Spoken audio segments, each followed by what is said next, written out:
Good morning student, मैं योगेश गोस्वामी आज फिर हाजिर हूँ एक नए वीडियो के साथ। स्टूडेंट 11th केमिस्ट्री में हमने स्पेक्ट्रम और टाइप्स ऑफ स्पेक्ट्रम के बारे में डिस्कस कर लिया था। आज हम पढ़ेंगे Niels Bohr theory, atomic theory, bore atomic model. Student, Bohr's atomic model is based on the quantum theory.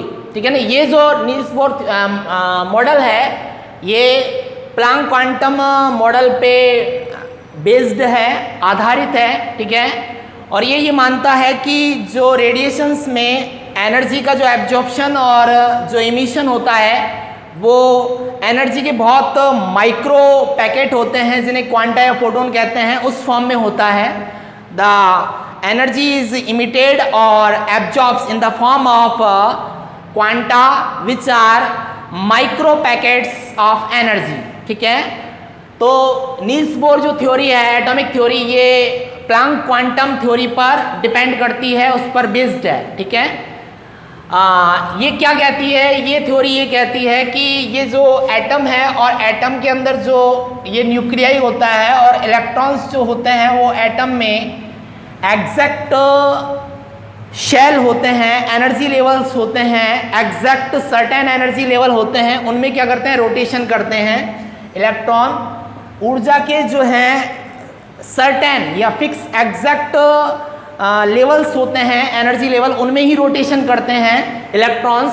और जब कोई इलेक्ट्रॉन्स न्यूक्लियाई के चारों तरफ एक सर्कुलर पाथ में मोशन करता है, मूवमेंट करता है, तो उस इलेक्ट्रॉन पर दो टाइप के फोर्स वर्क करते हैं। एक फोर्स बाहर की ओर होता है, आउटपुट डायरेक्शन में होता है, और एक फोर्स होता है इनवर्ड डायरेक्शन में। एक आउटवर्ड होता है, एक इनवर्ड होता है। आउटवर्ड जो होता है उसे हम mv²/r से इंडिकेट करते हैं और इसे कहते हैं हम सेंट्रीफ्यूगल फोर्स। ठीक है स्टूडेंट। और जो इनवर्ड डायरेक्शन में वर्क करता है उसे हम कहते हैं सेंट्रीपिटल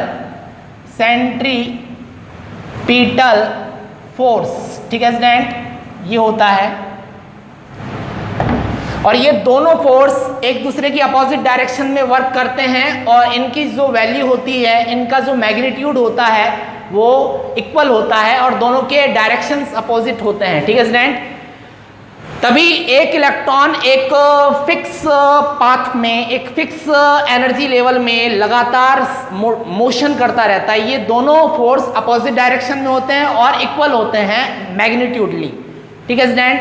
दूसरी बात, इलेक्ट्रॉन केवल उन्हीं सेल्स में या एनर्जी लेवल्स में मोशन करते हैं जिनके लिए angular momentum mvr is equal to nh/2π होता है। ठीक है स्टूडेंट। ये दूसरा पोस्टुलेशन था नील्स बोर का कि ये इलेक्ट्रॉन जो हैं वो केवल उन्हीं कक्षाओं में, ठीक है, मोशन करेंगे जिनके लिए एंगुलर मोमेंट की जो वैल्यू होगी nh/2π के इक्वल होगी। ठीक है, ये होता है। Shells which are permitted, shells are permitted in which permitted electrons in which angular moment of electrons is equal to simple multiple of h/2π। ठीक है, जिनके लिए एंगुलर मोमेंटम की जो वैल्यू है वो h/2π के इक्वल होगी। उसी में ही इलेक्ट्रॉन क्या करते हैं, मोशन करते हैं, मूवमेंट करते हैं। ठीक है स्टूडेंट। तो नील्स बोर जो कहता है वो यूँ कहता है कि एनर्जी का एब्जॉर्प्शन और जो इमिशन है वो एच न्यू की इकाइयों के रूप में होता है, यूनिट के रूप में होता है, जिसे हम क्वांटा या फोटोन कहते हैं। और इलेक्ट्रॉन जो हैं, इलेक्ट्रॉन तब तक एनर्जी का इमिशन और उत्सर्जन नहीं करता जब तक कि वो लो लेवल कैटेगरी से हाई लेवल में ना जाए या हाई लेवल से लो लेवल में नहीं जाएगा। ठीक है students. Energy is emitted or absorbs only when then electrons are jumps from one energy level to the another energy level। अगर कोई इलेक्ट्रॉन लो लेवल एनर्जी से हाई लेवल में जाएगा तो ऊर्जा का एब्जॉर्प्शन करेगा एनर्जी का, और वो हाई लेवल से लो लेवल में आएगा तो इमिशन करेगा। ठीक है स्टूडेंट। ये कुछ पोस्टुलेट हैं नील्स बोर थ्योरी के, और इसके कुछ एडवेंचर्स हैं, कुछ सक्सेस हैं। कौन कौन सी हैं? सबसे पहले उन्होंने इलेक्ट्रॉन की रेडियस, इलेक्ट्रॉन जिस पथ में मूवमेंट कर रहा है उसकी रेडियस कैलकुलेट की, और इलेक्ट्रॉन की वेलोसिटी, इलेक्ट्रॉन की टोटल एनर्जी का कैलकुलेशन किया। ठीक है, वो हम इस प्रकार से निकालेंगे।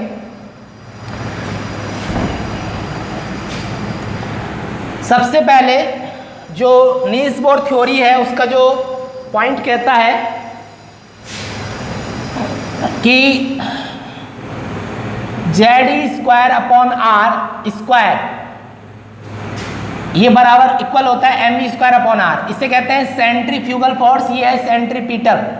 ठीक है, अंदर की ओर काम करने वाला फोर्स और ये बाहर की ओर काम करने वाला फोर्स, ये दोनों इक्वल हैं मैग्नीट्यूडली। ठीक है, अब ये R से R कैंसिल हो गया तो ये क्या बचा? Z² upon R equal to mv²। से हम इक्वेशन फर्स्ट दे देते हैं। Z यहाँ एटॉमिक नंबर है और E इलेक्ट्रॉन का क्या है? चार्ज है। R क्या है? इलेक्ट्रॉन और न्यूक्लियाई के बीच की डिस्टेंस है। ठीक है स्टूडेंट, M इलेक्ट्रॉन का मास है और V क्या है? इलेक्ट्रॉन की वेलोसिटी है। दूसरा क्या है? दूसरी है थ्योरी नील्स बोर की, mvr equal to nh upon 2π। Only those shells are permitted in which the angular moment of electron is equal to h upon 2π, simple multiple of h upon 2π, यानी angular moment की जो value है वो nh upon 2π के बराबर होगी, तभी उसी शेल में इलेक्ट्रॉन मूवमेंट करता है। ठीक है स्टूडेंट, अब यहाँ से हम R की वैल्यू निकाल लेंगे तो R क्या होगा? ये नीचे आ जाएंगे ये वैल्यू nh अपॉन 2π mv। अब ये जो R की वैल्यू हम समीकरण इक्वेशन फर्स्ट में रखेंगे, R की वैल्यू को हम इक्वेशन फर्स्ट में रखेंगे तो क्या आ जाएगा? ये आ जाएगा Ze² अपॉन R और mv²। R की वैल्यू हमने रख दी यहाँ पर। ठीक है स्टूडेंट, R की वैल्यू क्या है? nh upon 2π mv। ठीक है, इसको सॉल्व करते हैं, ये ऊपर आ जाएगी टर्म्स तो क्या आ जाएगा? Ze² अपॉन nh 2π mv और mv²। m से m कैंसिल, v से v कैंसिल, बचा क्या?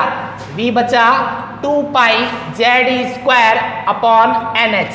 ठीक है स्टूडेंट, nh है ये, n यहाँ पर प्रिंसिपल क्वांटम नंबर है, नंबर ऑफ शेल्स, कक्षों की संख्या है, नंबर ऑफ शेल्स। ठीक है स्टूडेंट, अब यहाँ पर ये वेलोसिटी ऑफ इलेक्ट्रॉन है। जब हम 2π की वैल्यू हम जानते हैं 3.14 होती है। Z क्या है? एटॉमिक नंबर है। E क्या है? इलेक्ट्रॉन का चार्ज है, वो होता है 1.6 × 10⁻⁻19 कूलम। H जानते हैं, NH है ये, H जानते हैं हम, प्लांक कांस्टेंट होता है, इसकी वैल्यू होती है 6.6 × 10⁻34 जूल सेकेंड। इन सब की वैल्यू रखेंगे और Z और N को छोड़ देंगे तो ये आ जाएगा, बाकी वैल्यू रखेंगे तो ये आ जाएगा 2.186 × 10⁸ और into Z upon N centimetre पर सेकेंड में आएगी ये वैल्यू, सेंटीमीटर पर सेकेंड। ये इलेक्ट्रॉन की वेलोसिटी की वैल्यू आ गई। ठीक है स्टूडेंट, ये हमने वैल्यू निकाल ली, ये याद रखना है हमें, v equal to 2π Z² upon nh। अब हमें इलेक्ट्रॉन की रेडियस निकालनी है ये, तो हम इस वाली समीकरण में v की वैल्यू रख देंगे, इसे हम इक्वेशन 2 रख देते हैं। v की वैल्यू हमारे पास है 2π Z² अपॉन nh, तो समीकरण इक्वेशन सेकंड में हम v की वैल्यू पुट डाउन करेंगे तो ये आ जाएगी, हम यहाँ रखते हैं इसको 2π Z² अपॉन nh। इक्वेशन 2 में m v की जगह 2π Z² upon nh, mvr equal to nh upon 2π। इसका कैलकुलेशन करेंगे, r को ही छोड़ दो तो ये क्रॉस कैलकुलेशन n² h² और 4π² mze²। ये इलेक्ट्रॉन की रेडियस है। इलेक्ट्रॉन जिस शेल में रोटेशन कर रहा है, ये न्यूक्लियाई है, तो उसकी और न्यूक्लियाई के बीच की डिस्टेंस है ये r। अब इसमें हम क्या करेंगे, बाकी सबको छोड़ दें, n² को छोड़ दें और z को छोड़ दें, बाकी सबकी वैल्यू रखें तो ये आ जाएगा 0.529 इंटू n² अपॉन z, ये एंगस्ट्रॉम में आ जाएगा, और 1 एंगस्ट्रॉम जो होता है 10⁻⁻10 मीटर के इक्वल होता है, 10 मीटर के इक्वल होता है। ठीक है स्टूडेंट, इस प्रकार से हमने इलेक्ट्रॉन की रेडियस, इलेक्ट्रॉन जिस सेल में मूवमेंट कर रहा है उसकी रेडियस कैलकुलेट की है। ठीक है स्टूडेंट, आज की वीडियो हमारी यहाँ तक ही है। मैं एक्सपेक्ट करता हूँ कि मैंने जो आज एक्सप्लेनेशन दिया है जिस कॉन्सेप्ट का, वो आपको ट्रांसफ़र हुआ होगा, समझ में आया होगा माइंड में। ठीक है, thank you so much student.